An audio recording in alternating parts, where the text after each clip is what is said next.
Thank you, please. Good afternoon, esteemed colleagues. Today we are holding another meeting of the Council for Strategic Development and National Projects. Together with members of the federal government, regional leaders from across the country, and representatives of the business community and public associations, we will thoroughly review the progress made toward achieving our shared strategic, long-term development goals for the future of Russia. As a reminder, these strategic targets are established across essential priority areas, including demographics, education, overall quality of life, technological leadership, and comprehensive digital transformation. And of course, our national goals include steady, quality growth of the domestic economy and achieving faster growth across many industries. I suggest we start with this very topic. As the statistics show, overall economic dynamics are modest but positive. Gross domestic product growth stands at about 1%. Specifically, for the first half of the year, gross domestic product growth stood at precisely 0.6%, while during the second quarter alone, that rate reached 1.3%. Naturally, economic growth rates are affected by several factors, including external pressure and terrorist attacks on industrial and infrastructure sites. Of course, there are no critical consequences from such attacks, never have been, and cannot be. Yet they do cause us damage, clearly. We realize this and we see it. I would like to stress again, we must strengthen national sovereignty and boost efficiency in defense, security, and the socio-economic sphere.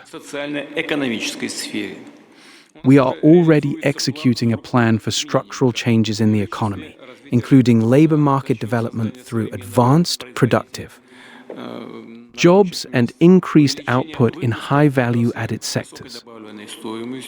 In short, this is about qualitative, intensive growth of our national economy. I will speak separately about key conditions for such growth. Meanwhile, the structural change plan prepared by the government last year runs through 2030. As agreed, its implementation must proceed steadily. It is essential that these results are tracked and evaluated on a continuous basis at the regional level, taking into full account the broader economic dynamics, the condition of regional budgets, and overall debt levels. Today we will hear a detailed report on this. Now, to the conditions for economic growth. The key here is boosting investment activity. From 2019 to 2024, capital investment in Russia grew by over 40%. This significant result was largely driven by the implementation of major projects across the infrastructure and industrial sectors, which were primarily oriented toward exports. I mean sectors like chemicals, metallurgy, mining, oil and gas chemicals. The construction sector also showed strong investment rates. Regional development support tools and preferential mortgage programs played a key role here. Since last year, many so-called mega projects have passed their main investment phase. They maintained investment rates, but most of them have practically finished. Accordingly, the overall pace of capital investment slowed down. There are, of course, other factors, but this is significant. Our task now is to launch a new investment cycle and give businesses more opportunities to invest in industry, agriculture, services, and housing. Let me emphasize this point very clearly. We must direct substantial investment into projects that are primarily focused on meeting domestic demand, advancing technological development across all sectors, and establishing platform-based industries. We must strengthen urban and rural infrastructure, upgrade utilities, build and repair seaports, river ports, airports, railways, and roads. I should note here, despite the recent terrorist attacks I mentioned, our trade infrastructure operates efficiently and stably. Operational activities are quite obviously facing an immense amount of pressure, but all the professionals working throughout this sector continue to successfully handle each of the serious challenges of our modern time. At the same time, logistics and warehousing capacities certainly need restoration, including with state support. In this regard, I ask the government to adopt a relevant program. We must ensure damaged facilities are rebuilt at a fundamentally new technological level. A separate priority is building power grids and generation capacity. This matter is especially vital and crucial because, as our national economy, our regional territories, our major industrial projects, and modern digital services continue to expand, electricity and power consumption, as we know full well, inevitably increases and will undoubtedly continue to rise steadily in the future. We already have investment support tools in place, including tax breaks, administrative mechanisms, subsidized loans, and so on. The government needs to thoroughly reassess just how effective these existing tools are, carefully analyze the actual demand coming from businesses at both the federal and regional levels, and collaborate closely with the central bank alongside business associations to put forward specific options for fine-tuning these mechanisms. I will repeat. The goal is steady, sustainable growth in capital investments, including modernizing production and raising labor productivity on a new tech foundation. Using autonomous systems, industrial robots, digital platforms, and AI solutions. This is especially vital given labor shortages in certain sectors. When fine-tuning investment support, we must emphasize stimulating innovation. We return to this issue often. Without it, achieving the necessary economic growth and structural change will be impossible. Separately, let me address applying modern technologies in the social sphere. We must scale up our efforts substantially. Not on paper, but in practice, across clinics, hospitals, schools, universities, cultural and sports facilities. We must share best regional practices as widely as possible nationwide.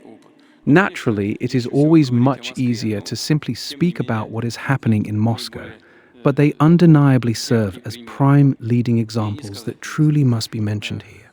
Take Moscow, for instance, where X-rays are processed in a single hub in seconds using computer vision.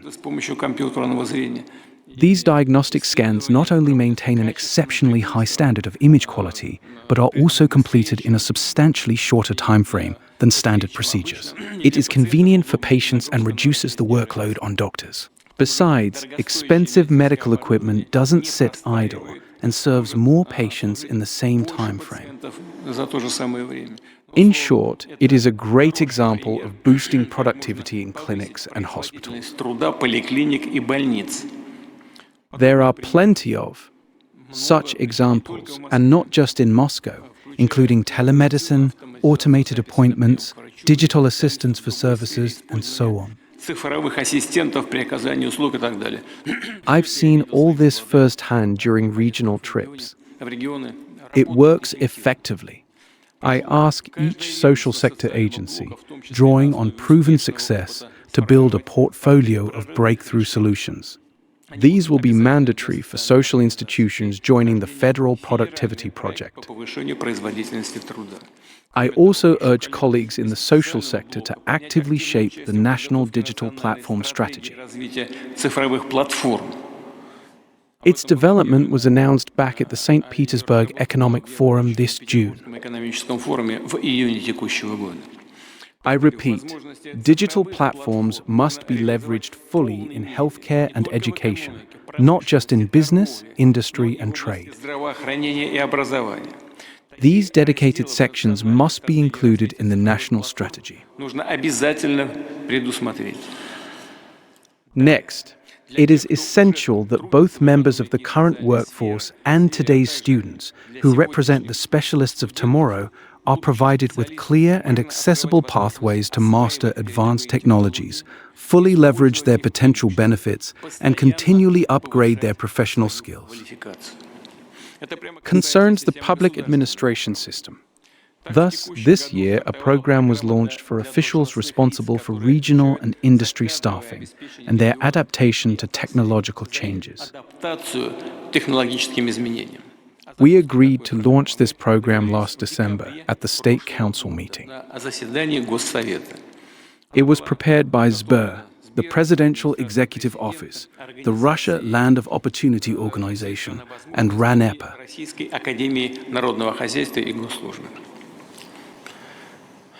What are the results? Far from all officials enrolled in this program are actually participating, unfortunately.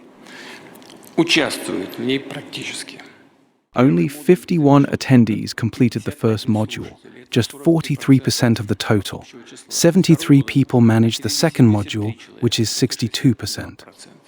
So, frankly, attendance is low and performance leaves much to be desired. Colleagues, this is no game, believe me, honestly. There is a purpose to this. There really is.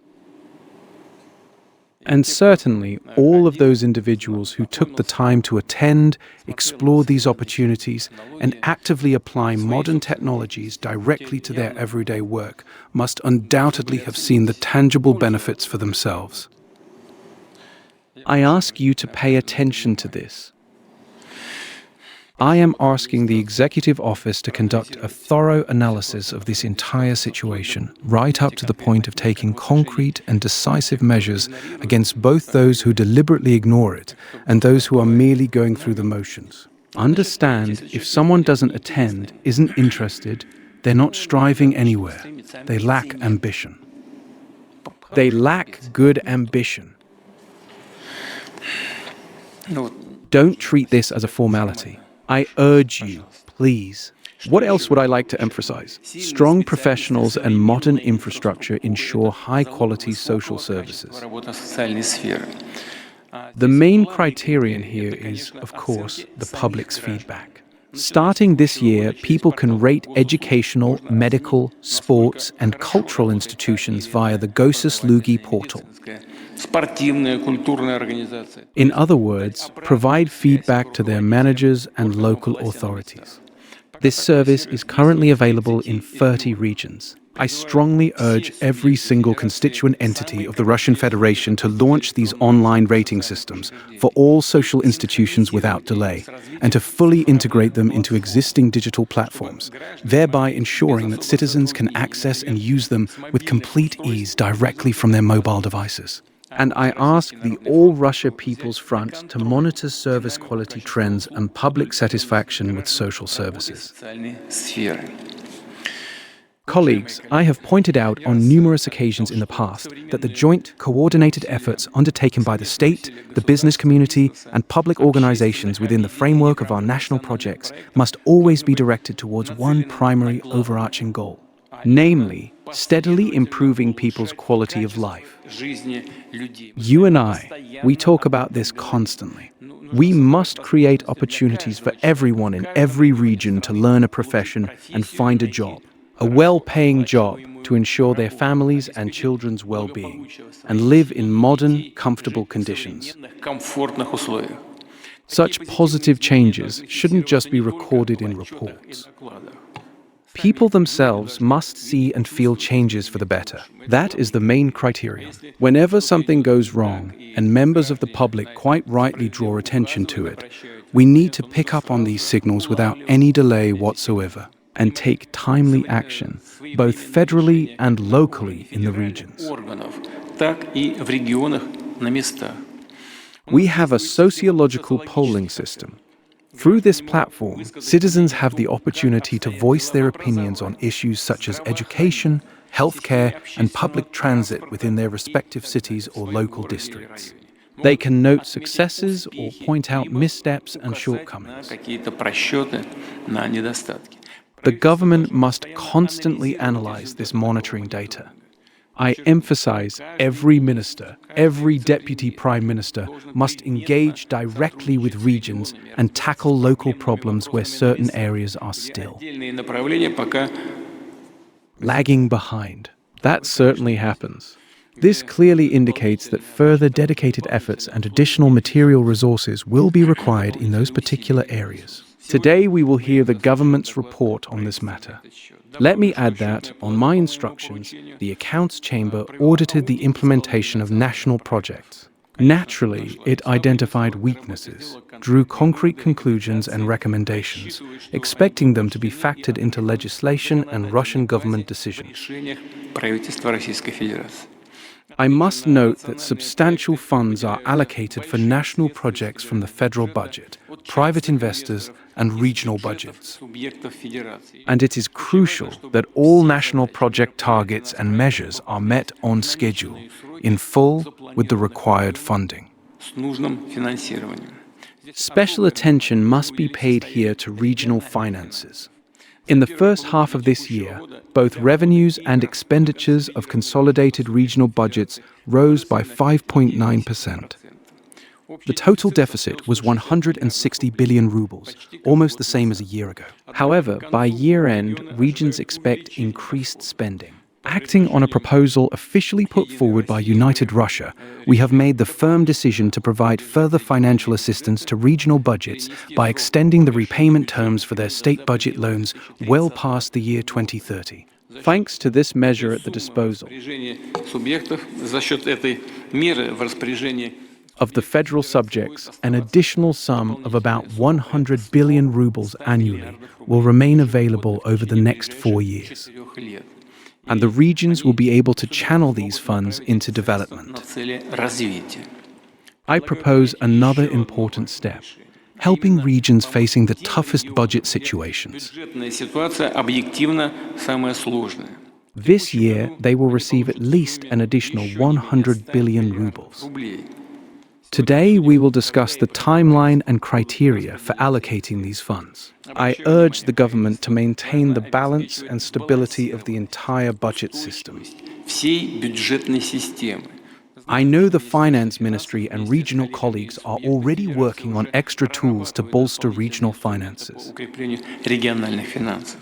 Nevertheless, conventional and standard financial approaches frequently prove to be insufficient in situations where regional authorities run serious budget deficits, carry substantial debt burdens, and find themselves confronted with commercial interest rates significantly higher than the federal benchmark. As a result, debt servicing and repayment require especially large expenditures. As of August 1st this year, commercial debt makes up a third of all regional public debt. We cannot leave such regions to face these challenges alone. On the contrary, what we must do is provide carefully tailored support to them, which means ensuring immediate budget liquidity as well as sustainable medium-term funding that remains strictly tied to a well-defined development plan. I believe the Finance Ministry's approach is fully justified. I am asking the government to clearly identify and compile a list of these regions, to put forward effective instruments for balancing their budgets, and to work collaboratively to approve financial recovery and stabilization plans that will span a period of up to 5 years. I repeat, the stability of regional budgets is the direct responsibility of the federal government and the Finance Ministry. Please proceed based on these fundamental considerations.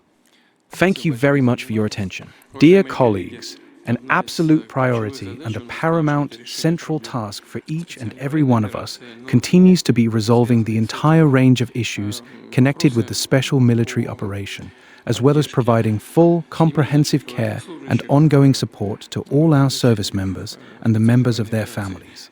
Whenever Anna Tsivaleva delivers her reports to me regarding work in this particular sector, she makes a point of emphasizing that the regional authorities consistently handle every single one of these matters with the utmost sense of responsibility. Looking ahead, one of the major upcoming challenges we will inevitably face concerns our men who will be returning home from the front lines once the special military operation comes to an end. That's many people who need jobs, and they will return with healthy ambitions, and so on. This is major work that requires advanced preparation. So I asked Anna to join us today and say a few words on these issues. Please, go ahead.